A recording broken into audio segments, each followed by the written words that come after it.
Hillary Clinton has described already, the meeting in the White House over 2 years ago, everyone in the national security team recommended arming ISIS. ISIS got started through funding from our friends and allies.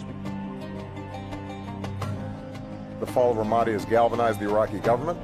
So with the additional steps I ordered last month, we're speeding up training of ISIL forces, including volunteers from Sunni tribes in Anbar province. I mean, let's remember here, the people we are fighting today, we funded 20 years ago. And it was President Reagan in partnership with the Congress, led by Democrats, who said, you know what, sounds like a pretty good idea.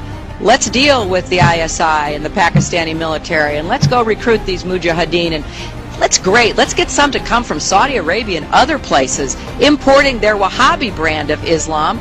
We had this brilliant idea that we were going to come to Pakistan and create a force of mujahideen, equip them with Stinger missiles and everything else.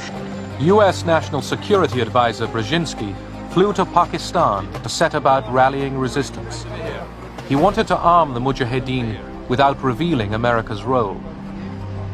On the Afghan border near the Khyber Pass, he urged the soldiers of God to redouble their efforts.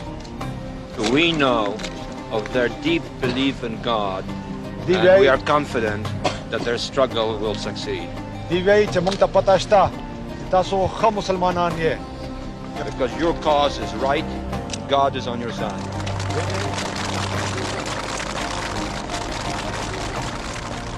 We have had in the past supported Saddam Hussein when we know he used chemical weapons in the war between Iran and Iraq.